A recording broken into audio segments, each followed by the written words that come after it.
warahmatullahi wabarakatuh. Waalaikumsalam warahmatullahi wabarakatuh. Wow. Sampurasun, Sampai pun Lampes. Salam sejahtera untuk kita semuanya. Alhamdulillahirrabbilalamin. Assalatu wassalamu ala asrofil anbiya'i wal mursalin. Walalihi wassobihi ajmain. Nama ba'du. Pertama-tama marilah kita panjatkan puji dan syukur kehadirat Allah Subhanahu wa taala karena berkat rahmatnya pada kesempatan di sore hari ini alhamdulillah masih diberikan nikmat sehat ya Bapak Ibu ya. Setelah tadi pagi Bapak Ibu melaksanakan kegiatan pembukaan, ada materi satu, kedua, dan ini materi yang ketiga ya Bapak Ibu ya. Mudah-mudahan Bapak Ibu semuanya selalu diberikan kesehatan, kemudahan, kelancaran, dan membawa berkah ya untuk kita semuanya dalam kegiatan ini. Amin ya Rabbal Alamin. Salawat serta salam senantiasa tercurahkan kepada junjungan alam, Habibana wa Nabiyana Muhammad Sallallahu Alaihi Wasallam, kepada para sahabatnya, tabin-tabinnya, dan tentunya kepada kita selaku umatnya sampai akhir zaman. Amin ya Rabbal Alamin. Bapak Ibu yang saya hormati, untuk materi yang ketiga, ini adalah materi mengenai bagaimana Bapak Ibu akan belajar berdiskusi ya, materi komunikasi dan keterampilan public speaking sebagai investasi utama jalinan sosial dalam pembelajaran. Dan alhamdulillah instruktur kita juga sudah bergabung, Bapak Dr. Rasman Sanjaya MSI. Mudah-mudahan kita semuanya di sore hari ini masih tetap semangat, tidak ngantuk ya, karena di Bandung di sini gelap. Seperti mau hujan ya, Pak Rasman ya. Tapi mudah-mudahan tidak hatinya cerah ya, Bapak Ibu ya. Ini hari pertama harus semangat sampai akhir. Oke, sebelum dimulai, alangkah baiknya kita mengucapkan basmalah secara bersama-sama. Bismillahirrahmanirrahim. Untuk selanjutnya, saya serahkan kepada Bapak. Silakan, Pak. bangga. Assalamualaikum warahmatullahi wabarakatuh. Waalaikumsalam Waalaikumsalam warahmatullahi warahmatullahi wabarakatuh. Sampurasun. Rampes. Rampes. Suara saya terdengar dengan jelas. Jelas, Pak. Jelas, Pak. Jelas, Prof. Ya, ingin rasa memakan kari. Cakep. Cakep. Cakep. Kari cendawan batang keladi. Cakep. Yang rasa tiada terperi ketemu ibu bapak yang baik hati. Cakep, Masya Allah. Ya, barang siapa yang duduk di majelis ilmu, insya Allah kita sedang duduk di majelis ilmu ya. Maka selama duduk di majelis ilmu itu, dosa-dosanya dicabut oleh para malaikat. Amin. Amin, Prof. Udah kerasa belum dosanya dicabut? Belum. Nah, ternyata setelah dicabut oleh para malaikat, dosa terhimpun banyak sekali. Sampai malaikatnya bingung, ini dosa yang banyak mau dikemanakan katanya. Disimpan di daratan takut terjadi gempa bumi, disimpan di udara takut terjadi puting beliung, disimpan di lautan takut terjadi tsunami. Akhirnya diputuskan dosa yang banyak ini akan diberikan kepada peserta yang gabung tapi tidak on kamera. Ini aminin nggak ini, Prof? Jadi supaya tidak mendapatkan dosa yang banyak, diharapkan semuanya ya on kamera gimana? ya. Masa nggak boleh? Ya, masa nggak ada Bapak Ibu mohon di mute ya. apa yang kita gunakan? Oke, Ya. sepakat Oke, ya, silakan Pak. supaya tidak menerima dosa yang banyak, semuanya pada posisi on kamera. Iya, Prof. Pakat, Prof. Ya. Hari ini mungkin kalau saya disebut pemateri terlalu ketinggian katanya, mungkin ya. Jadi saya memposisikan teman diskusi sajalah dengan ibu bapak sekalian, gitu. Eh, sehingga nanti kita lebih banyak apa namanya, lebih banyak sharing, lebih banyak bertukar pendapat dan pandangan ya. Jadi kalau levelnya sebagai pemateri rasanya mungkin belum waktunya saya sebagai pemateri. Baik, sebagai pemantik diskusi, mohon izin saya menyampaikan sebuah apa share PPT. Mungkin saya ingin eh, memulai dahulu dengan hal-hal yang makro ya. Saya ingin eh, menyampaikan tentang eh, disadari atau tidak saat ini kita tengah berada dalam sebuah arus kuat budaya global, gitu. Sekali lagi, disadari atau tidak, dewasa ini atau kali ini kita tengah berada di dalam sebuah era yang mungkin disebut juga tengah terjadi arus kuat budaya global. Walaupun walaupun mungkin jargonnya bagus-bagus ya. Izin Bapak, bila memungkinkan di slideshow tampilan PPT-nya. Sorry ya, mangga mangga. Sebentar.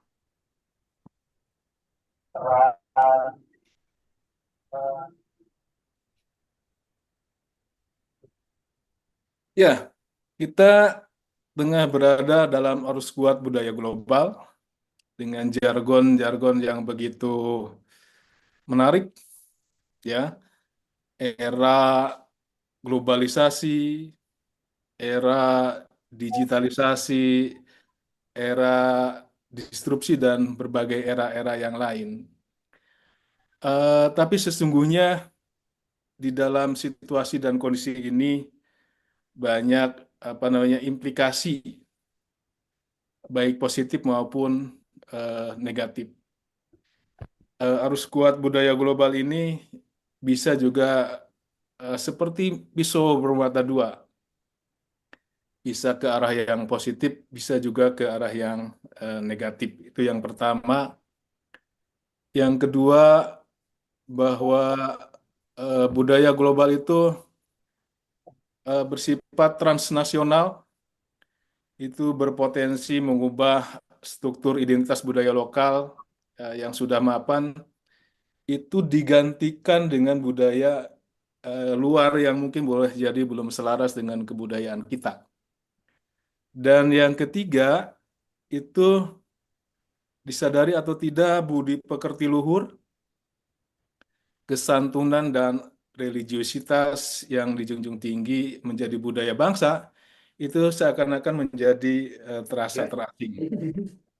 Ini nggak tahu apakah menjadi juga kegelisahan dari ibu bapak sekalian mencermati situasi dan kondisi yang ada. Langsung saja saya minta pandangan dari ibu bapak sekalian, apa yang bisa ibu bapak cermati dewasa ini dengan saya menyebutnya tengah terjadi arus kuat budaya global. Monggo, silakan. Baik, Prof. Boleh menanggapi, Prof? Ya. Baik, terima kasih, Prof. Dan teman-teman semua. Singkat saja ya, Prof, bahwa suka tidak suka, mau tidak mau, bahwa arus global yang hampir menyebar ke seluruh dunia ini adalah salah satunya yang merambah sampai ke ini ya, yang sangat masif adalah berkembangnya teknologi IT, Prof. Di mana itu merambah sampai ke pelosok-pelosok desa tentunya, baik dewasa maupun ke anak-anak ya, yang masih SD, SMP, itu udah budaya digital itu sudah merambah ke sana. Nah, terlepas dari itu, Prof, tentunya kita juga harus menyikapi bahwa itu adalah perkembangan dunia yang berbau positif. Walaupun memang sudah banyak penelitian yang mengatakan bahwa dengan adanya teknologi ini, faktor-faktor negatif yang ditimbulkan juga banyak, Prof. Nah, di situ adalah peran dari orang tua, guru maupun dosen. Itu menjadi ada tambahan, Prof. Bagaimana menyikapinya yang berbau negatif ini justru berdampak positif ke perkembangan anak. Sebentar itu dulu, Prof. Ya, mangga. Ya, Dengan Bapak siapa nih? Kasful Anwar, Prof. Dari mana, Pak? Saya Jakarta, Prof. Oh, Jakarta. Iya, Ya, Bapak menyoroti dari eksisnya teknologi ya. iya, Prof. Hadirnya teknologi di tengah-tengah kita, apa namanya, implikasinya positif dan negatif. Iya, Prof. Ya, ada peminatan bagaimana kehadiran teknologi membawa dampak yang positif gitu ya. Iya, justru jangan melihat aspek negatifnya terlalu ini, Prof. Ya, oke. Mangga, mangga. Ada pendapat yang lain, silakan. Saya, Prof. Ya, mangga, mangga, silakan. Saya, saya duluan ya. Mangga, mangga, silakan. Ya, saya berpendapat mungkin eh, agak berbeda, tetapi mungkin sebagai tambahan ya. Dengan globalisasi ini kita tidak bisa menolak, bahwa kita tidak bisa menolak itu punya dampak besar, baik terhadap masyarakat maupun terhadap dunia pendidikan. Terhadap dunia pendidikan kita lihat bahwa teknologi ChatGPT itu juga tidak bisa ditolak. Tidak bisa ditolak, sementara metode kita atau kita menuntut ya dunia pendidikan itu ada yang tertutup, ada yang terbuka. Nah, satu itu di dunia pendidikan. Yang kedua, di dunia bangsa ini, Prof, bahwa dengan globalisasi ini itu punya dampak terhadap masyarakat itu sendiri, yaitu bagaimana teknologi itu sampai di kasur ya, Prof, sampai di kasur, sampai di kamar kecil juga. Artinya bahwa teknologi IT itu punya pengaruh terhadap perkembangan masyarakat itu sendiri. Tapi di Indonesia, Prof, tidak seperti di Cina atau di dunia, di Iran lah, itu mampu meredam yang bersifat negatif. Nah, sementara tanggung jawab negara terhadap kehadiran globalisasi ini tidak memprotek masyarakatnya.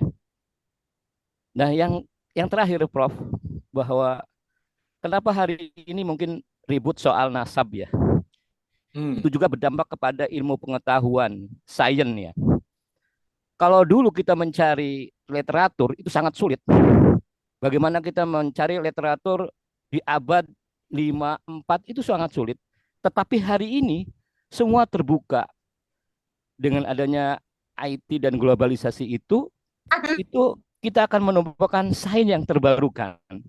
Jadi begitu, Prof, kalau Oke. pendapat saya. Ya yang penting nih negara bagaimana nih, Prof, bisa nggak melindungi masyarakatnya terhadap situasi globalisasi ini? Karena Cina aja mampu gitu. Tapi kenapa Indonesia nggak mampu gitu? Gitu, Prof. Ya, kehadirannya tidak bisa dihindari ya, dinafikan. Perlu uluran tangan dari pemerintah untuk mengatur sedemikian rupa sehingga implikasinya positif begitu ya, Pak ya. Ya. Oke, di sini ada ibu-ibu yang raise hand, silakan. Boleh saya, Prof, laki-laki. Iya, Assalamualaikum warahmatullahi wabarakatuh. Selamat Waalaikumsalam. sore rekan-rekan semuanya. Saya dengan Ella Fauzia dari Universitas Pelita Bangsa, ada di Cikarang, Pak, Kabupaten Sekarang, Bekasi. enggak. Jadi kebetulan dengan implikasi yang kita memang tidak bisa menambahkan ya Pak, yang dengan yang sebelum-sebelumnya, bahwa dengan adanya teknologi yang sekarang begitu masif, mau tidak mau ya kita memang harus menerimanya. Dan kebetulan saya sendiri adalah dosen yang praktisi, bermula dari praktisi di dunia yang memang berkecimpung di dunia back office, finance, accounting, pajak, audit, dan praktisi langsung. Dan betul Pak bahwa dengan sebelum-sebelumnya, materi yang sebelumnya, bahwa disebutkan bahwa iya dunia perdosenan ini dengan mohon maaf secara income bagi para dosen ini yang cukup bisa dibilang rendah ya gitu.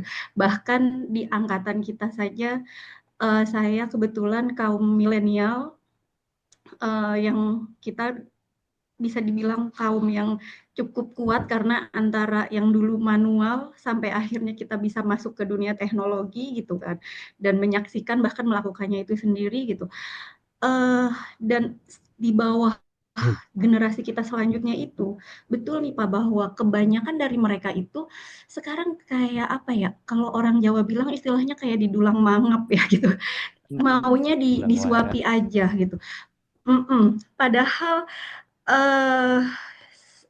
maupun kebetulan karena saya praktisi gitu langsung, pada saat mahasiswa antara bahkan ya lulusan kuliah dengan lulusan anak SMA saja, pada saat kita menginterview dan mereka mau masuk ke dunia kerja, ini sudah bisa dibilang hampir tidak ada bedanya nih Pak. Mereka mau minta gaji belasan juta, kita akan terima untuk di level staff, tapi ada yang perlu tingkatkan dari kualitas. Kita para pendidik tuh harus membawa mereka bahwa oh, mencari pekerjaan itu bisa gampang, mudah karena zaman sekarang sudah dengan teknologi internet apa segala macam, mencari informasi itu cepat sekali. Bahkan saya juga mengalami hal sekarang itu lewat quick apply gitu kan. Itu mudah gitu. Tapi ini kita para pendidik diharapkan bahwa jangan hanya mengajar secara praktisi gitu loh.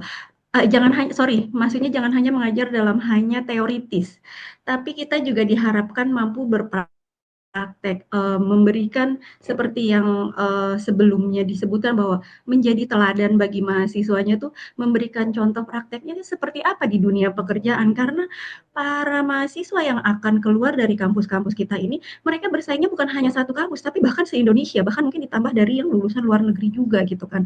Jadi buat kita nggak ada bedanya tuh Pak, yang para praktisi di swasta ya khususnya, mau dia lulusan kampus swasta, mau dia lulusan kampus bergengsi dengan akreditasi A, bahkan juga dengan dia itu kampus yang mungkin notabene kecil, tapi kalau anak mahasiswanya ini pada saat interview achieve gitu kan, mampu menunjukkan jati dirinya dia, bisa Pak itu dengan levelan staff itu mereka bisa dapat belasan juta gitu kan. Itu aja sih Pak mungkin tambahannya. Jadi ya tadi diharapkan kita juga para teladan-teladan ini bisa menjadi contoh bagi siswanya gitu ya, mahasiswanya gitu kan, untuk ikut serta ini loh teknologi yang kita gunakan untuk bersaing secara ketat nih di dunia yang berteknologi sekarang tuh seperti apa. Oke. Itu Pak tambahannya dari Dari Baik, Pak, pendapat izin menambahkan, boleh, Pak? Oh, boleh, silakan. Baik, terima kasih, Prof. Perkenalkan saya dengan Kurnia, saya dari Universitas Islam Asafia. Apakah terdengar suara saya, Prof, dan rekan-rekan semua? Sangat jelas. Sudah. Baik, terima kasih. Jadi sebenarnya yang namanya teknologi memang mengalami perkembangan yang sangat jauh sekali ya. Apalagi memang kita sudah tidak bisa pungkiri bahwa yang namanya berita ataupun segala bentuk informasi itu kita bisa dapatkan cepat sekali dengan teknologi ini. Tadi saya lihat dari slide Profesor bahwa ada hal yang bersifat positif, namun juga ada hal yang sifatnya adalah negatif. Kita lihat dari sisi positifnya dulu, Bapak Ibu. Dari sisi positifnya, kita bisa tidak tertinggal jauh dengan negara maju sekalipun dengan adanya kecanggihan teknologi ini. Namun di sisi lain, kalau misalkan tidak ada guideline ataupun tidak ada pembimbing dari dosen-dosen terhadap teknologi, bisa jadi ini akan menjadi hal yang bumerang bagi kita sebagai pendidik. Artinya apa? Artinya banyak sekali kita temukan plagiarisme gitu dari tulisan-tulisan mungkin. Bahkan mohon maaf sekali ada beberapa memang ditemukan di kasus di beberapa universitas ternama juga persentase plagiarisme penulisan itu cukup tinggi. Saya baru dapat datanya juga dari WA grup rekan-rekan kuliah saya.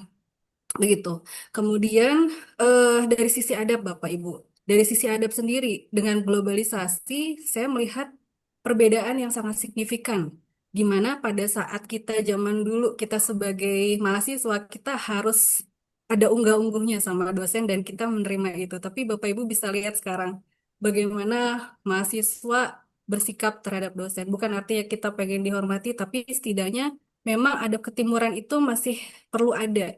Untuk masuk ke dunia praktisi sendiri, Bapak Ibu, saya memang dari sebelum saya jadi dosen, saya merupakan praktisi. Kalau saya melihat di sini ada penilaian KPI, Key Performance Index dari karyawan.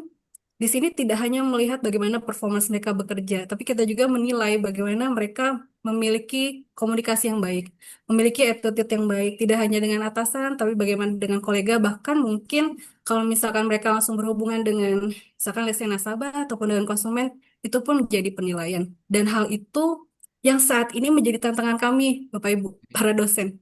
Karena kita agak sulit untuk akhirnya menyesuaikan dengan adab barat. Karena adab barat itu sangat berbeda dengan budaya kita ya, budaya timur.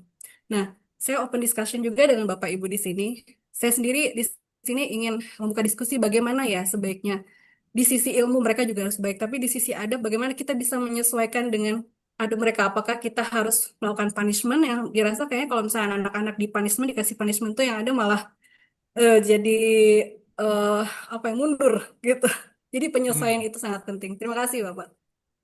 Oke, satu lagi. Boleh saya, Prof. Kenapa? Tadi. Prof. Boleh. Ya, saya Prof. Muhijab tadi. Izin, Prof. Baik, Prof. Tadi. Enggak, Pak Mukizab. Ya, Prof. Assalamualaikum warahmatullahi wabarakatuh. Waalaikumsalam. Mengenalkan diri, Prof. Saya Muhijab dari Assalamualaikum warahmatullahi wabarakatuh. dari Prodi Sosiologi Universitas Widya Mataram, Yogyakarta. Saya ingin menyoroti hal kecil yang sangat mikro, Prof.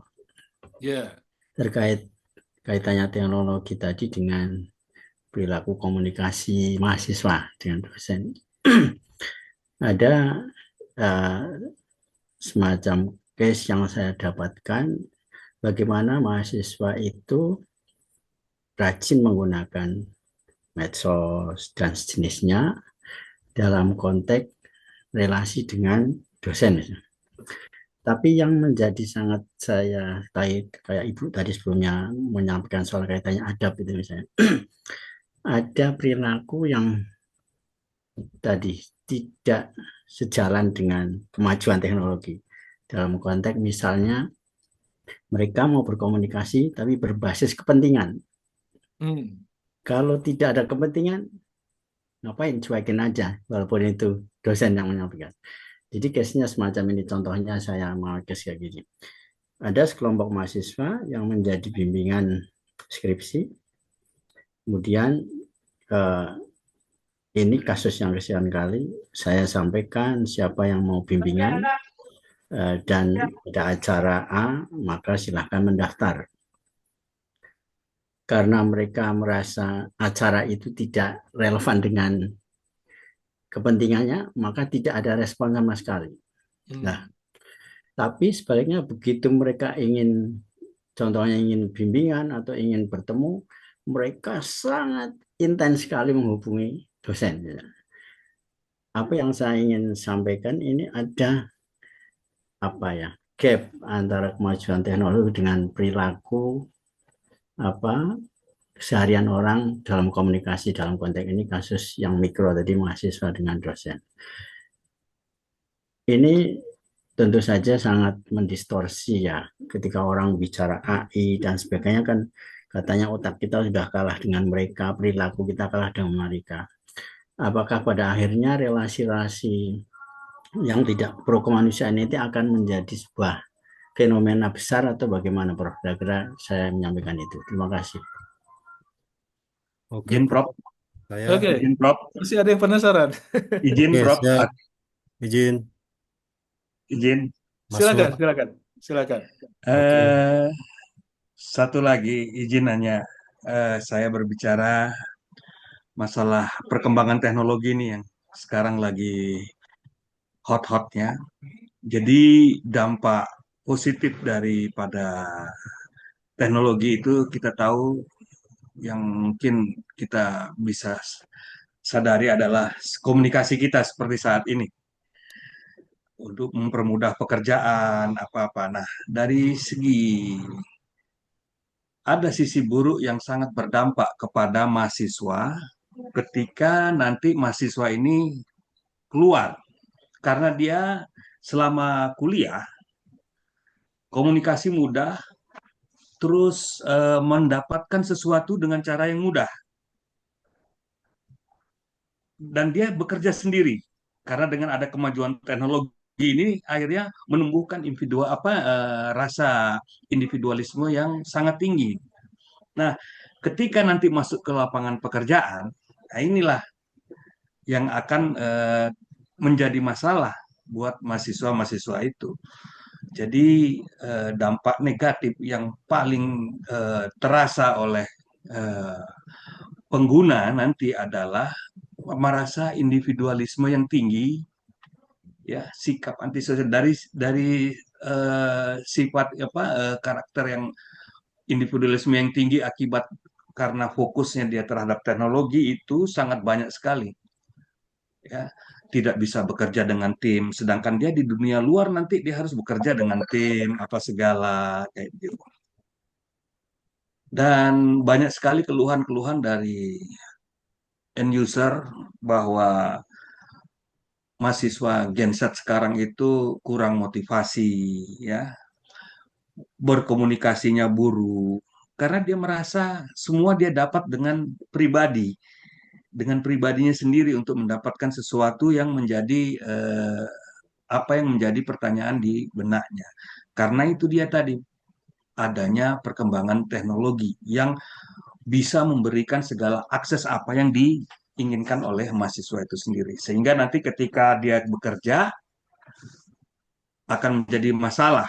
Sehingga ada istilah kami juga kebetulan praktisi di bidang teknik, apalagi untuk mahasiswa lulus yang baru lulus dari Fakultas Teknik, ya, teknik pertambangan. Dia di atas kertas nilainya bagus-bagus, Prof. Tapi ketika ketemu masalah di lapangan sudah lain lagi caranya dia. Sudah lain lagi caranya karena memang dia tidak pernah berkomunikasi secara langsung, dia selalu bekerja sendiri, ya itu yang jadi masalah. Padahal kalau untuk bekerja nanti sudah ke dunia usaha, dia harus bisa bekerja dengan tim. Nah, ini masalah-masalah genset yang menjadi masalah kita saat ini, sehingga dunia usaha itu banyak yang mengeluhkan fresh graduate dari universitas. Mungkin itu aja, Bro. Terima kasih, Bro. Oke, ya, eh, nampaknya di antara kita hampir hampir memiliki pandangan yang sama bahwa hadirnya arus kuat budaya global di tengah-tengah kita itu ada implikasi positif dan negatif. Mungkin dari sisi akses informasi lebih cepat, ya, lebih banyak pilihan, sehingga dimungkinkan aspek intelektualitasnya mungkin terdorong untuk lebih maju. Betul, Prof. Betul. Tapi di sisi yang lain mungkin tadi disinggung tentang adab, ya. Tapi dari sisi adab kelihatannya ada degradasi. Degradasi tadi seperti disampaikan juga oleh berbasis kepentingan. Kalau ada kepentingan baru ada simbiosa. Tapi kalau tidak ada kepentingan, nampaknya individualistiknya lebih nampak gitu. Relevan dengan teori pertukaran sosial yang mengatakan bahwa setiap individu secara sukarela tinggal dan diam dalam suatu hubungan sosial itu hanya manakala di dalam hubungan tersebut dipandang memuaskan dari sisi ganjaran dan biaya. Jadi nyaris komunikasi yang terbangun dewasa ini itu seperti transaksi bisnis gitu. Jadi kalau ada kalkulasi untung dan rugi, kalau untung dilanjutkan, kalau rugi mungkin tidak berlanjut gitu. Tapi aspek-aspek humanisnya, gitu, aspek-aspek mungkin adabnya menjadi sebuah pertanyaan besar buat kita semua. Sesungguhnya kita harus meletakkan situasi dan kondisi ini bahwa adab itu lebih tinggi dari dari ilmu. Itu yang harus kita bawahi. merespon situasi dan kondisi yang ada, kita harus meletakkannya bahwa adab harus lebih tinggi dibandingkan dengan ilmu gitu.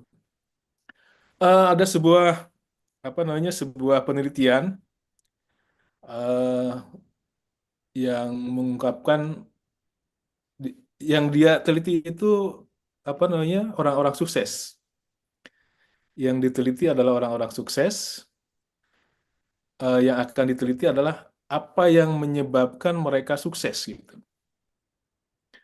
Ternyata urutan ke-30 itu yang menentukan orang itu sukses katanya itu IQ-nya. Urutan berikutnya adalah indeks prestasi kumulatif IPK. Urutan berikutnya adalah di mana dia kuliah. Itu urutan 30 di bawah. Ternyata apa yang menjadi urutan pertama dari atas?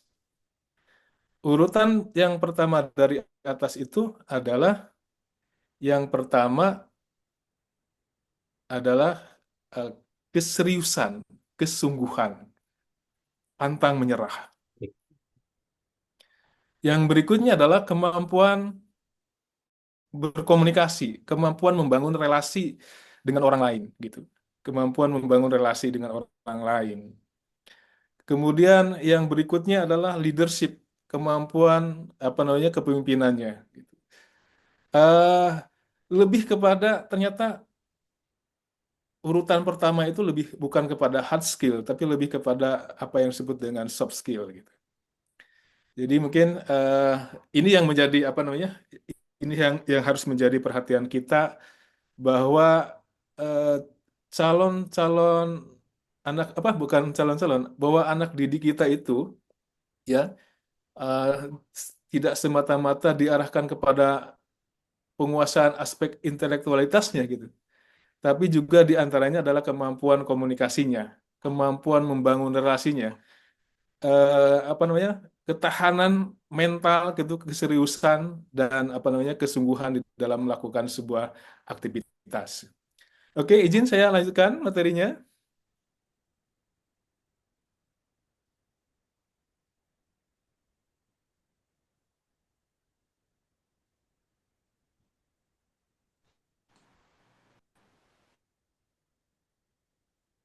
Ya, satu lagi. Ini satu lagi.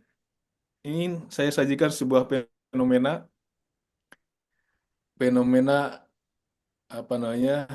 masyarakat kita saat ini. Pada umumnya nggak tahu boleh sepakat atau tidak ya.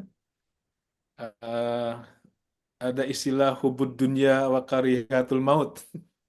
Mungkin di sini hadir para ustadz bisa lebih nanti komprehensif memberikan pandangan-pandangan ya, bahwa hari ini itu muncul juga di hadapan kita sebuah fenomena cinta dunia dan takut mati ya, cinta dunia dan takut mati. Orang itu banyak bersandar kepada apa yang disebut dengan kebebasan.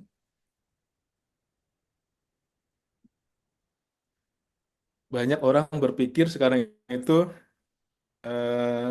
atau bersandar kepada apa yang disebut dengan kebebasan. Sehingga muncul istilah-istilah, jangankan yang halal katanya, yang haram saja susah gitu. Sehingga seakan-akan seakan-akan mengerjakan yang haram itu biasa gitu. Ya, ini sebuah fenomena. Jadi yang penting orang berangkat dari aspek kebebasan. Padahal kebebasan itu hanya akan melahirkan ketidakpuasan, ketidaknyamanan. Jadi kalau orang bertindak, berperilaku hanya bersumber dari kebebasan, sesungguhnya dari kebebasan itu hanya akan melahirkan ketidakpuasan. Nah, kalau orang sudah tidak puas, ya, kalau orang sudah tidak puas, maka biasanya akan muncul keinginan untuk berkuasa. Saya ingin bebas, maka dia tidak pernah puas. Untuk memenuhi supaya puas, maka dia harus berkuasa. Nah, kalau hasrat berkuasa itu muncul, maka yang akan terjadi adalah sebuah konflik. Konflik dalam arti menguasai atau dikuasai. Nah, kalau dia itu berhasil, ya, maka sesungguhnya dia tidak akan puas. Dia akan memulai dengan kebebasan yang baru. Itu. Ini apa yang disebut dengan lingkaran setan atau apa yang disebut dengan fata morgana. Kebebasan hanya akan melahirkan ketidakpuasan, ketidakpuasan hanya akan melahirkan hasrat berkuasa hanya akan melahirkan konflik, konflik hanya akan melahirkan kebebasan baru. Dan jika itu bergulir terus-menerus, apa yang disebut dengan fata morgana, apa yang disebut dengan circle devil, lingkaran setan. Ini fenomena yang juga terjadi di tengah-tengah kita, ya. Uh, Banyak orang kaya tapi masih saja korupsi gitu ya. Gitu ya. Uh, Masih banyak statusnya sudah jelas laki-laki atau perempuan tapi masih saja ada hubungan sejenis gitu. Nah, ini mungkin uh, praktek-praktek yang tadi itu dia berangkat dari sebuah kebebasan. Kebebasan hanya akan melahirkan ketidakpuasan.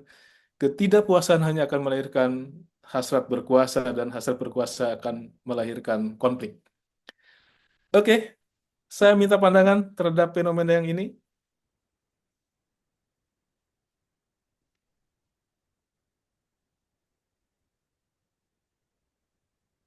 Halo? Ini ada yang sudah raisen, Pak Masbur? Oh, Pak mangga, Mas- silakan. Pak Oke, Mansur, oke, silakan. ya boleh. Yang raisen mangga, Tipayun. Baik, terima kasih Prof. Sebenarnya tadi saya mau ikut memberikan tanggapan atau komentar dari materi yang sebelumnya itu, tapi Boleh sekalian oh, sekarang, nggak apa-apa. oh iya boleh.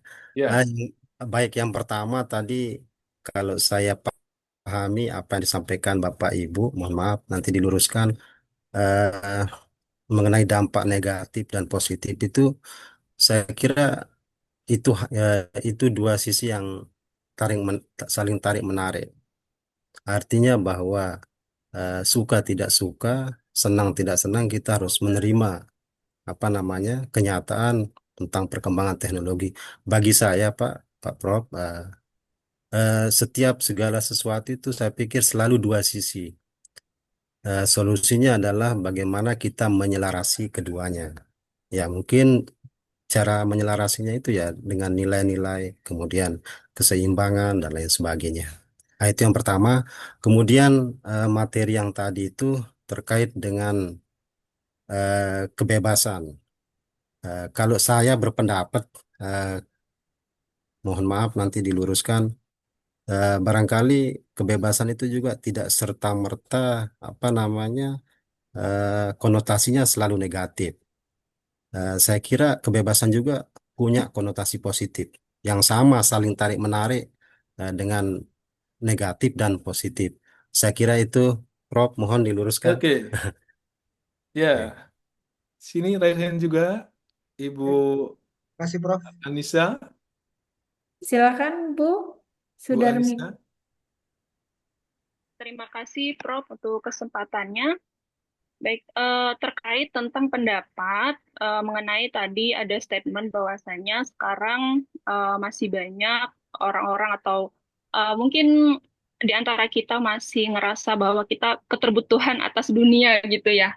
Jadi sebenarnya ini Prof ada dibahas dalam teori GON, di mana dari teori GON itu membahas tentang greed, kemudian opportunity, ada juga tentang need dan juga exposure atau pengungkapan, di mana hakikatnya manusia itu memang pada dasarnya punya rasa keserakahan, gitu. Jadi ada keserakahan, ada kita punya kesempatan untuk mungkin melakukan pengembangan diri atau misalnya ada apa ya kesempatan-kesempatan yang berhubungan dengan hal yang lain, baik itu material ataupun imaterial, itu juga pasti akan secara tidak langsung akan berpengaruh ke pola perilaku kita. Sehingga dalam hal ini saya sebenarnya setuju sama yang Bapak sebelumnya, kalau bicara tentang kebebasan, tergantung dari sudut pandang kita. Kenapa saya bilang tergantung dari sudut pandang kita?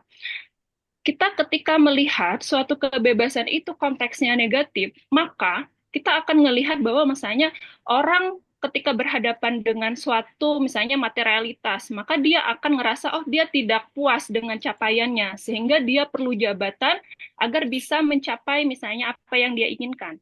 Tetapi ketika kita melihat suatu kebebasan itu konteksnya positif, dalam artian kita misalnya sebagai orang yang berpower, kita punya kekuasaan, dalam artian misalnya berhubungan dengan dunia pendidikan, misalnya. Banyak sekali saya lihat ada beberapa institusi yang sifatnya memilih pimpinan itu bukan karena kemampuan, tapi karena misalnya jalur relasi tadi, seperti yang disampaikan Prof yang di depan, bahwasanya keberhasilan orang bukan hanya karena dia kompetensi, tapi karena relasi gitu. Dan itu sudah sangat marak. Sehingga misalnya konteksnya negatif, ada pimpinan yang dia tidak kompeten, dia tidak mampu misalnya membawa suatu institusi pendidikannya, ya, dia punya tadi greedy, dia punya keserakahan, dia punya opportunity, kesempatan, sehingga dia punya nafsu atas kekuasaan itu sendiri. Nah, oleh karena itu, dalam hal ini, jika kita memandang dari segi positif, maka harusnya kita juga sebagai mungkin orang-orang di institusi pendidikan punya nafsu untuk berkuasa itu sendiri gitu. Dalam artian, ketika kita punya power, kita bisa bikin aturan yang sesuai dengan kebutuhan kita dan juga kebutuhan kemaslahatan daerah kita gitu, atau ini mungkin agak sedikit berisik karena di rumah. Oleh karena itu dalam artian ya saya rasa tergantung dari sudut pandang kita, Prof. Jadi mungkin itu yang bisa saya tambahkan. Terima kasih atas kesempatannya. Ya, kebebasan tidak tidak selamanya negatif ya. Mohon Ada izin, Prof. Oh, boleh, silakan. Oke, sorry Prof. Menyangka. Maksudnya gimana itu, Prof? Dalam hemat saya begini, Prof. Sebenarnya titik berangkat kita tentang kebebasan mulai berada di dalam area yang abu-abu. Karena sebenarnya dalam hemat saya tidak ada kebebasan yang benar-benar bebas, Prof. Jadi kebebasan itu pasti selalu terikat kepada norma, kepada etika, baik itu norma etika di dalam sebuah kebudayaan atau di dalam sebuah agama. Hanya saja eh, banyak orang menerjemahkan arti kebebasan itu dia sebebas-bebasnya dengan cara sesuka-sukanya tanpa memperhatikan nilai-nilai dan norma-norma baik agama maupun di dalam sebuah kebudayaan. Padahal sebenarnya di dalam kebebasan itu sendiri selalu ada konsekuensi logis dari kebebasan itu. Hanya saja kita ingin bebas tapi tidak menerima konsekuensi logisnya. Nah, berkaitan dengan apa yang dikatakan Mbak Siva tadi, ya saya setuju karena kadang-kadang seperti pemateri sebelumnya mengatakan bahwa Skiller itu mengatakan bahwa manusia itu apa namanya binatang yang hewan yang sakit gitu ya, yang yang suka bermasalah dengan dirinya dan suka membangun rezim gitu ya. Jadi untuk membawa keuntungan bagi dirinya sendiri dan juga bagi kalangannya. Sehingga tidak ada lagi batas-batas etis di dalam pendidikan itu sendiri. Sehingga orang bisa saja nyetak ijazah di mana saja gitu. Ya, jadi sudah tidak ada batas-batas etis karena kebebasan itu, Prof, bisa dilanggar. Terima kasih, Prof. Oke, saya minta 2 pendapat lagi. Oke, Assalamualaikum. Prof. Assalamualaikum, Prof. Ya, silakan Bu Sudarmiati. Oke, terima kasih atas waktunya. Assalamualaikum warahmatullahi wabarakatuh. Waalaikumsalam warahmatullahi wabarakatuh. Saya Sudarmiati dari Universitas Musirawas, Sumatera Selatan, ya, Kabupaten Musirawas, Pak. Di sini saya sedikit menyoroti atau melihat dari kebebasan itu sendiri, karena memang kalau kita melihat tadi kebebasan itu kan bukan sesuatu hal yang selalu negatif gitu, tetapi ada nilai positifnya. Misalnya kita bisa melihat di sini di era Orde Baru dengan era reformasi, ya, itu kebebasan dalam menyampaikan pendapat itu kan sangat jauh sekali gitu. Di sini kita mempunyai kesempatan sekarang untuk memberikan penilaian, memberikan kritik. Tentunya diharapkan itu kritik atau sesuatu penilaian itu yang membangun gitu. Tetapi dengan nilai kebebasan yang ada gitu, ini terkadang sering disalah kaprahkan dengan nilai budaya yang berkembang saat ini. Misalnya kita lebih terpengaruh dengan nilai-nilai budaya Barat, di mana kita bebas dalam hal ini, kita sampai terkadang kita terlepas dari nilai-nilai budaya Timur. Apa sih adat yang sudah ada saat ini dan lain sebagainya. Dan juga dengan perkembangan teknologi juga ini ada unsur ketergantungan yang ada yang diberikan sehingga di dalam dunia pendidikan gitu itu kalau kita melihat perkembangan mahasiswa saat ini gitu, itu sangat bebas sekali di dalam mereka memberikan masukan kritik gitu, dan tanpa mereka filterisasi dulu apakah ini nantinya tidak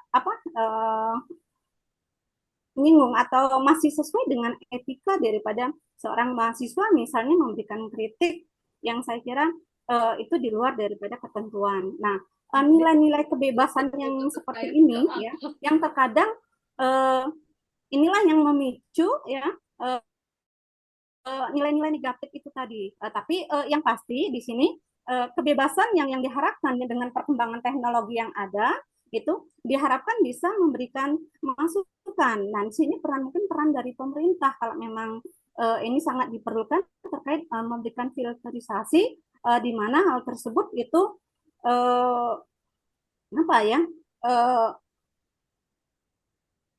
sesuai dengan nilai-nilai ras yang ada, misalnya menyinggung tentang nilai agama, nilai budaya yang ada di dalam masyarakat itu sendiri. Karena kalau kita melihat sekarang ini perkembangan teknologi juga memberikan pengaruh yang sangat luar biasa terkait pendidikan karakter ya. Tadi masih ada kaitan dengan ini sehingga akan membentuk karakter daripada manusia itu sendiri menjadi lebih beragam dan di luar daripada nilai yang ada di dalam negara itu sendiri, budaya yang ada gitu Pak. Saya kira seperti itu. Jadi kebebasan itu dimanfaatkan atau ini kan kita harus lebih adaptif ya seperti itu untuk menyesuaikan nilai tersebut sehingga tidak harus ketergantungan bahwa nilai dari teknologi itu selalu benar, tetapi kita juga lebih adaptif dengan nilai-nilai budaya yang juga ada di lingkungan kita, budaya yang ada di sekitar masyarakat, khususnya budaya Indonesia, budaya Timur. Seperti itu, Pak. Terima kasih. Oke, makasih. Satu lagi terakhir. Assalamualaikum, Prof. Ibu moderator bisa memutuskan siapa, Mangga. Assalamualaikum. Oke, Prof. Ego. Izin. Assalamualaikum. Siapa dulu nih? Silakan moderator, itu hak prerogatif moderator. Iya, ini terlalu banyak nih, Bapak. Saya juga mau nih. Moderator. Moderator yang putuskan. Oke, sama. Moderator silakan. Oke. Silakan. Ini sesuai dengan yang ada di ini ya, Raisen ya. Pak Silakan. Masur, silakan Pak Masur. Atau mungkin ini moderator yang tidak Sudah komentar tadi, Bu, dulu saya. supaya yang Bapak lain mendapatkan Ibu, kesempatan. ya bentar. Iya, Bapak saya sudah Ibu, tadi, Bu. yang sudah Raisen tolong di ini lagi ya. Oh iya. Jangan tetap Raisen, Nah, diturunkan oke. jadi tidak kelihatan. Jadi Ya, tangannya Biar terlalu ringan, semangat Bu. itu, Bu, Bu. Jadi tangannya lupa ya. diturunkan. Nah, jadi yang angkat sudah tangan langsung tolong aja nih. tangannya diturunkan. Ya, Bu, Cakep, Pak. siap. Oke. Oke, Peserta oke, terbaik. siapa yang dipilih nih, Bu? Ya, Ayo. Pak Febi, izin Pak silakan. Febi. Jangan lupa Bu Malum sudah tua. Silakan Pak Rahmat, silakan Pak Rahmat. Nah, Mana Pak Rahmat? Alhamdulillah, Oke, makasih. silakan. Prof, aduh izin ini Suara saya enggak? menanggapi tadi circle terkait dengan kebebasan gitu ya. Saya setuju dengan apa yang tadi disebut dengan Prof itu dengan fenomena, walaupun tadi dengan beberapa rekan-rekan menyebutkan bahwa ada batasan-batasan gitu ya. Tapi kalau definisi kebebasan memang harusnya ya lepas gitu ya. Sehingga tadi ada pemahaman bahwa kalau kebebasan di jalan, maka akan menimbulkan ketidakpuasan. Terus nanti bahwa akan ada hasrat untuk eh, memiliki kekuasaan. Dan terakhir nanti terkait dengan bagaimana hal tersebut bisa apa menimbulkan konflik. Itu saya setuju gitu ya. Karena memang eh, pemahaman kebebasan ya begitu, memang tidak dibatasi gitu ya. Kecuali kalau tadi misalnya ada istilah kebebasan bertanggung jawab, kebebasan dibatasi dengan norma dan sebagainya, itu oke. Jadi intinya saya setuju dengan apa yang disampaikan karena emang kebebasan harusnya tidak dibatasi gitu. Gitu Prof, makasih. Ya, oke. Eh, Kebebasan ansih itu mungkin implikasinya negatif ya. Karena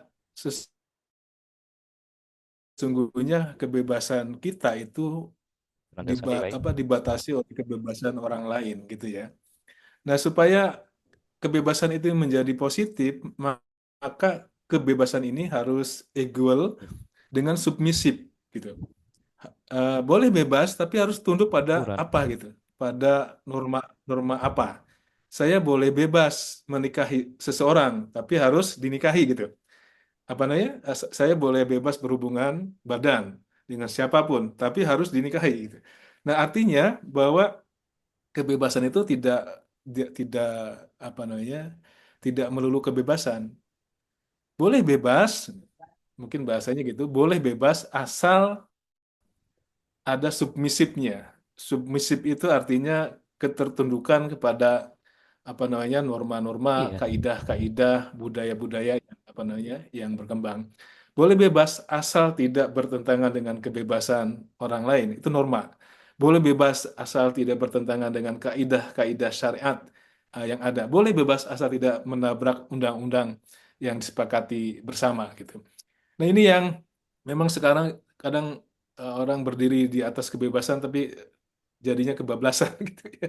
Karena aspek-aspek Setuju, submisifnya setuju. yang aspek-aspek submisifnya yang kurang begitu diindahkan. Oke, itu mungkin sebagai pemantik diskusi awal gitu ya.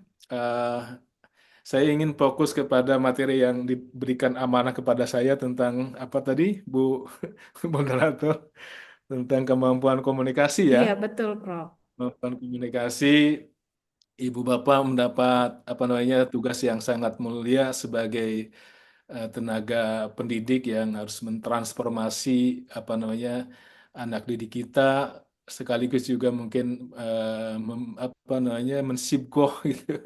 Mensibgoh dengan hal-hal yang apa berimplikasi positif. Oke, mungkin diskusi kita selanjutnya kita akan berbicara tentang komunikasi ya. Tentu aktivitas komunikasi itu sesungguhnya menjadi sebuah aktivitas yang sehari-hari kita lakukan gitu. Tapi kira-kira komunikasi kita berada pada posisi yang mana di antara 4 kondisi yang ingin saya sampaikan. Orang kadang berkomunikasi, tapi komunikasinya itu digambarkan dengan I'm okay, but you are not okay. Orang berkomunikasi, tapi komunikasinya kadang digambarkan dengan I'm okay, but you are not okay. Yang bicaranya oke, tapi yang mendengarkan tidak oke. Maka jika itu terjadi, maka komunikasi kita bisa disebut dengan komunikasi yang egois. Kadang mungkin kita sebagai dosen bercerita menyampaikan informasi kepada mahasiswa kita dengan bahasa yang terlalu ilmiah, yang terlalu tinggi, mahasiswa kitanya tidak ngerti, tidak paham dengan narasi yang disampaikan oleh kita. Karena penggunaan konteks bahasa yang terlalu ilmiah mungkin atau terlalu high context. Maka boleh jadi komunikasi kita digambarkan dengan komunikasi yang I'm okay, but you are not okay. Yang kedua, kadang orang berkomunikasi, ya, tapi komunikasinya digambarkan dengan I'm not okay, but you are okay. Gak apa-apalah saya nggak oke asal kamu oke. Gak apa-apa saya mengalah asal kamu suka.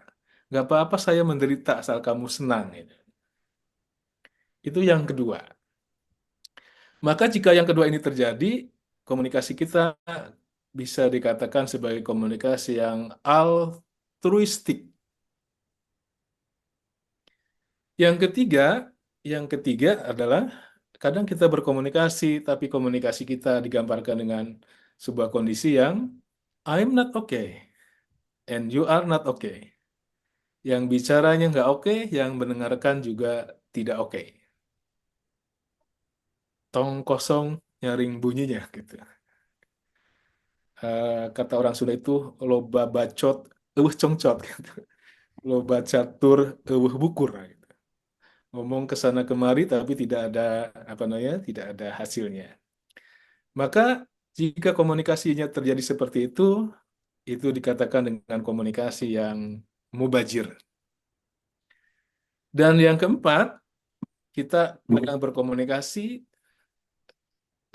dan komunikasinya bisa digambarkan dengan komunikasi yang I'm okay and you are okay. Yang bicaranya oke dan yang mendengarkan oke. Maka yang demikian disebut dengan deal. Deal, deal. Setuju, setuju. Nah, siogianya mungkin praktek komunikasi itu harus digambarkan dengan kondisi yang keempat. I'm okay and you are okay. Mungkin bisa mengeksplorasi pengalaman masing-masing, kira-kira autokritik gitu. Kira-kira posisi komunikasi kita pada umumnya di mana gitu ya. Bangga. Mohon maaf, Pak. Bapak share Kurang screen paham, atau Pak. tidak ya, Pak? Saya tidak share, Gen. Saya tidak Oh share. iya, Ya. oh iya, oke, siap. Izin menanggapi, Prof. Mungkin Bangga. Izin. Bangga, Bu moderator yang ngatur ya siapa-siapanya ya. Oh ya, saya kebetulan dari. Oh ya, baik. Bu Bangga. Feby. Ya, ini mohon maaf ya, yang raise hand dari tadi ini tuh menanggapi yang sekarang atau apa nih? Jadi Yang hari eh, ini, Bu. menanggapi Yang yang materi sekarang hari ya. ini. Iya. Oke, Saya dari tadi silakan ya, Bu Sani, Bu Sani. Perempuan dulu nih. Yang Raisen duluan, Bu, yang dipilih. Iya, Bu Sani mana? Ada. Tadi raise hand kan Bu Sani ya? Nggak ada. Oke, sekarang Pak Kamil. Pak, silakan Bu ke Pak Abdul dari Piksi Serang dulu, Bu. Oke, silakan. Ini karena banyak yang raisen ya Bapak Ibu, jadi di sini urutannya Pak Kamil, Pak Armin. Jadi mohon maaf yang tadi, yang pernyataan tadi boleh diturunkan dulu. Nanti ketika ada yang harus didiskusikan, raisen lagi gitu. Jadi jangan terus raisen ya Bapak Ibu ya. Biar kelihatan nih yang bantu yang mana. Oke, Diberikan baik, ke Pak Bu. Abdul, Bu. Nanti, halo, Bu. Assalamualaikum. Waalaikumsalam. Silahkan Pak. Saya Pak Abdul Muhid dari Piksi Serang. Sebenarnya tadi sedikit Prof terkait dengan materi tadi sedikit terkait dengan hubud dunia makaruhiyatul maut itu, cuman karena udah ini oke lanjut lah. Jadi saya komen ke materi yang sekarang terkait dengan komunikasi. Saya kira memang kalau melihat secara hitoh kemanusiaan orang tuh berkomunikasi itu kepengennya satu arah gitu kan. Tetapi itu secara ilmu komunikasi sebenarnya nggak baik kan, ada namanya komunikator, komunikan, dan media kan kira-kira begitu kan secara ilmu komunikasinya gitu ya Prof. Ya, Nah, nah, tetapi tentu di era sekarang, di era digital ini, kita lihat bagaimana sih komunikasi baik itu di sosial media atau di media mainstream atau ya kita antara dosen dengan mahasiswa.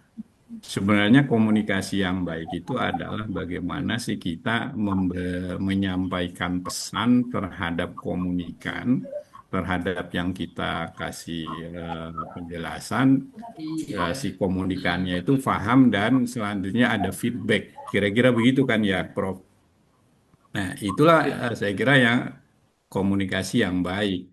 Ketika, tetapi kadang kita jumpai juga ada orang yang memaksakan, tadi kembali yang memaksakan kehendak ketika dia punya power, lagi-lagi ketika dia punya power, biasanya itu komunikasi tidak terjalin dengan dua arah.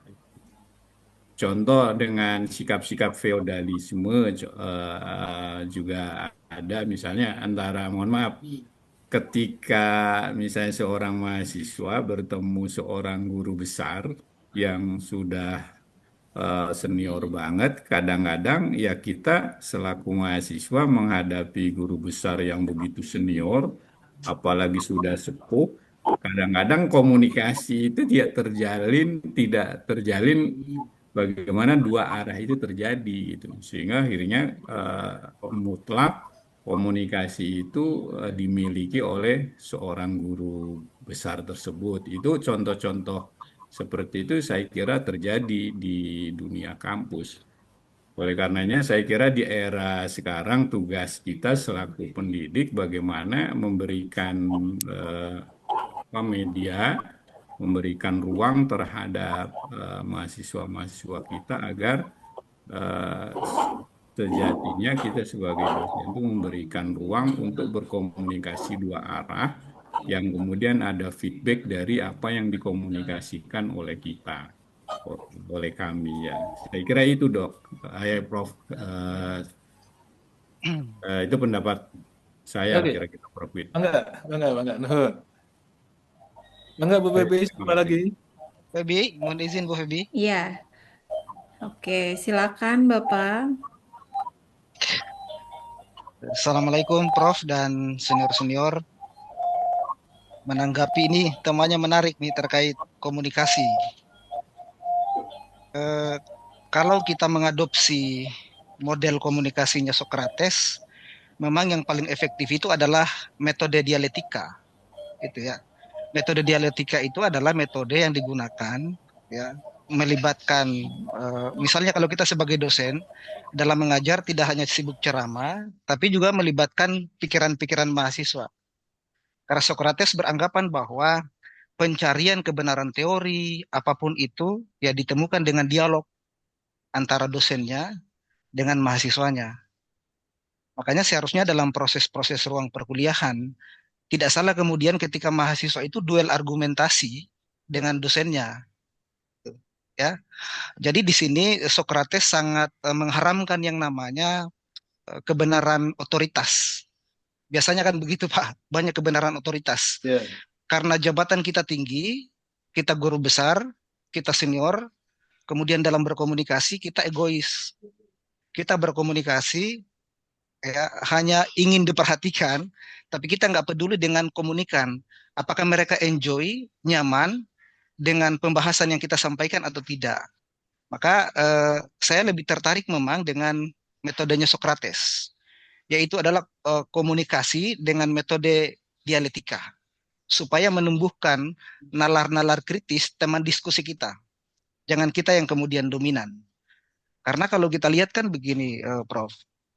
Di mahasiswa kita juga ada semacam kesungkanan, keraguan untuk menyampaikan pandangan.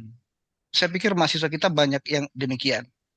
Kalau metode dialektik ini dibudayakan, Maka ada adu gagasan antara mahasiswa dengan mahasiswa dan ada adu gagasan antara mahasiswa dengan dosen. Jadi dosen nggak boleh kemudian tersinggung ketika dikritik karena teori yang kita sampaikan sudah usang.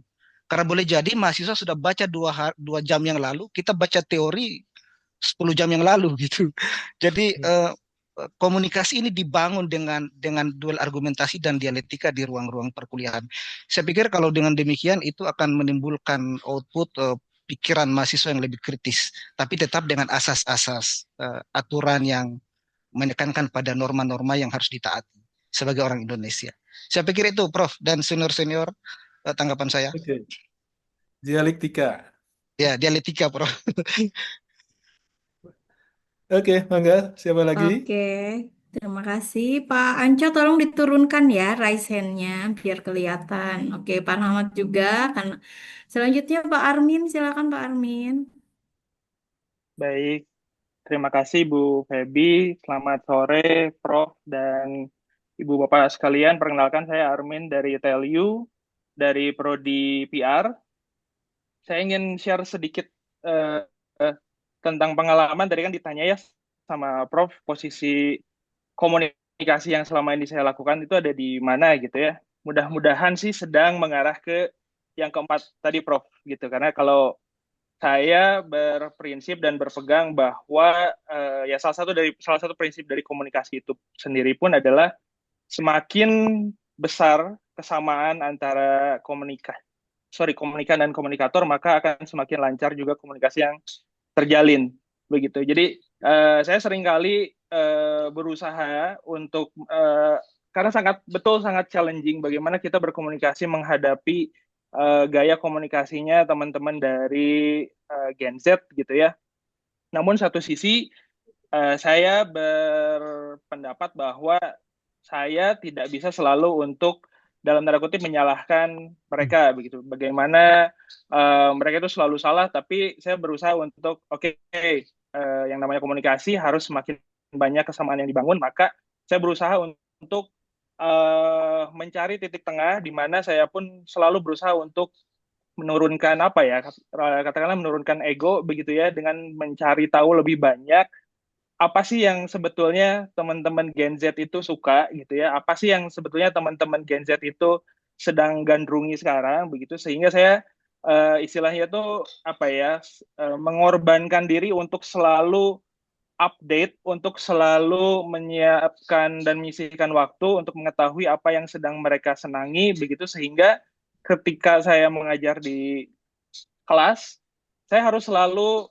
terkoneksi dengan mereka ya. Salah satu cara untuk terkoneksi kepada anak-anak ini adalah dengan menyelami apa yang mereka suka, menyelami apa yang sedang mereka ikuti sekarang. Jadi saya sih mudah-mudahan ada di posisi yang sedang menuju ke yang 4 tadi. Jadi sehingga saya pun menyampaikannya dengan enak, dengan senang hati, dan anak-anak pun kemudian menerimanya dengan baik. Begitu. Kadang-kadang saya juga lupa begitu ya. Lupa bahwa saya seringkali berpikir bahwa ketika saya berbicara di depan kelas atau sedang memberikan pelatihan tentang public speaking misalkan, kadang-kadang juga saya lupa bahwa sering saya berpikir bahwa wah saya ini bintangnya gitu ya, saya ini adalah speakernya hari ini gitu ya. Saya memikirkan hari ini pakai baju apa ya yang bagus di foto gitu ya, atau enggak hari ini saya menyampaikan istilah-istilah apa ya yang keren gitu. Padahal saya lupa gitu, audiensnya itu mungkin tidak ada pada pemahaman yang sama begitu. Seperti kalau sedang melakukan, ada satu kejadian yang unik. Ini sering sekali saya ceritakan begitu ya, bagaimana kesepahaman itu, persepsi itu penting untuk disamakan begitu. Ketika saat awal-awal saya menekuni public speaking, awal-awal saya menjadi seorang dosen dengan girohnya yang luar biasa begitu ya, ingin show off. Kemudian saya melakukan pelatihan ke sebuah desa, kemudian saya dengan PD-nya menceritakan tentang teknik AIDA gitu ya, kepada teman-teman yang ada di BUMDes saat itu, di BUMDes. Dan kemudian saat saya percaya diri gitu ya, ingin terlihat keren, tiba-tiba ada ibu-ibu yang angkat tangan, oh ya saya tahu Pak, katanya AIDA itu lada bubuk ya. Ya nggak salah sebetulnya, ibunya nggak salah, tapi saya yang salah karena saya tidak observe, saya tidak mempelajari bagaimana profil rekan-rekan audiens pada saat itu. Jadi dari situ saya belajar bahwa menjadi keren itu tidak dengan cara membawakan atau menyampaikan istilah-istilah yang terlalu tinggi, tapi menjadi keren itu atau menyampaikan pesan itu yang penting pesan itu tersampaikan dengan efektif, dengan salah satu caranya adalah observing si audiensnya itu. Seperti itu, Prof. Terima kasih atas kesempatannya. Oke, ini sudah menjawab materi yang akan saya sampaikan. Oke, oke, makasih. Siapa lagi mungkin? Oke, Mungkin selanjut ada lagi? menanggapi, ya saya mungkin nggak banyak Bu Oh, Febi mungkin izin. Saya silakan. Krisna Aditya dari Ukri Bandung, Kebangsaan. Mungkin saya nggak panjang lebar ya seperti yang teman-teman. Tapi saya kira dari paparan dari Pak Pemateri, Pak Rasman, saya kira saya masih pengalaman saya gitu ya, paling menggunakan model Laswell gitu ya. Siapa yang mengatakan apa, kemudian salurannya apa gitu ya, kepada siapa audiensnya, dan kemudian apa efeknya, saya kira itu. Karena jangankan saya dosen gitu ya, kadang juga ketika saya menyampaikan materi suka disalah artikan juga oleh mahasiswa gitu Pak ya. Juga termasuk di masyarakat saya menyampaikan pesan tergantung audiensnya juga, mungkin itu pengalaman saya gitu Pak. Jadi bukan kita yang berkata saya ini oke, sementara pendengar audiens tidak oke. Mungkin pengalaman saya seperti itu. Dah. Kemudian mungkin di session nanti ada diskusi juga, komunikasi ini juga menjadi bahan kajian gimana masa depan komunikasi itu sekarang sudah banyak sekali berseliweran mesin-mesin gitu ya. Jadi saya kira mungkin juga nanti berkajian bersama dengan Pak Rasman. Saya juga sedang menulis itu Pak tentang masa depan komunikasi itu berkaitan dengan AI dan sebagainya. Karena kita sekarang sudah ada ChatGPT, sudah ada Meta, komunikasi saya kira semua data sudah dipegang saya kira. Jadi saya kira metode Laswell itu mungkin saya yang paling pengalaman saya gitu ya, paling efektif untuk komunikasi. Mungkin barangkali itu aja Bu Febi untuk komentar. Terima kasih atas kesempatannya. Iya Pak. Terima kasih Pak. Bu Febi boleh bicara Ya, sebentar? saya ya Bentar Oh dulu iya. Pak ya. Iya. Nah, jadi mohon maaf Bapak Ibu, ini kasihan dari tadi udah raise hand ya. Oke, ibu-ibu dulu nih sekarang ya. Iya, iya, iya. Bentar. Saya belum bicara, Bu. Oke. Iya, nanti kebagian kok semuanya. Tenang ya Bapak Ibu, tenang. Bagian acaranya Oke. sudah selesai. Silakan Bu Nur Oke. Khotimah. Silakan. Oke, baik. Terima kasih Bu Febi. Eh, Terima kasih. Jadi dari pemaparan yang tadi Dr. Rasman sampaikan gitu ya. Jadi saya mencoba melihat perilaku dalam berkomunikasi gitu ya. Kebanyakan ataupun di kehidupan sehari-hari ya itu tadi kalau secara ininya umumnya itu dibagi menjadi 3 gitu ya. Ada komunikasi yang yang agresif itu tadi yang disampaikan Dr. Rasman. I'm okay, you are not okay. Kita itu memberikan pandangan secara terbuka gitu tanpa memperhatikan apa pendapat ataupun perasaan orang lain gitu ya. Jadi bisa jadi kita dalam mengeluarkan pendapat gitu itu bisa menyakiti hati orang lain. Sedangkan yang kedua itu perilakunya yang submisif ataupun pasif itu tadi. I am not okay, you are okay gitu. Jadi di sini kita menimbang-nimbang rasa nggak enaknya semakin kuat gitu, lebih kuat nggak enak lah gitu ya untuk untuk misalnya menolak dan sebagainya gitu. Dan yang idealnya sebenarnya perilaku komunikasi ini kalau menurut saya adalah yang asertif. Sama seperti tadi yang disampaikan oleh Pak Armin gitu ya. Saya setuju itu Pak gitu. Yang paling ideal dan yang paling baik adalah perilaku asertif gitu, komunikasi asertif di mana gitu ya. Kita bisa mengemukakan pendapat ataupun apa yang menjadi pikiran kita tanpa menyakiti ataupun menyinggung orang lain gitu. Jadi kita bisa menyampaikannya dengan baik. Jadi yang paling ideal gitu ya, kalau menurut saya adalah yang asertif ini tadi gitu ya, yang I am okay and you are okay juga. Mungkin itu saja Bapak Ibu. Terima kasih. Terima kasih Bu Nur Khotimah. Ada lagi ini saya lanjutkan dulu, Pak. Bu Boleh, boleh. Ariska, ya. Satu lagi ya, Silahkan satu lagi ya. Bu Ariska. Ya, terima Oke, Bu Nur kasih. Latima diturunkan ya. Oke, Kenalkan, iya. saya Ibu Ariska dari Sekolah Tinggi Kesehatan Samarinda. Nah, ini saya sebagai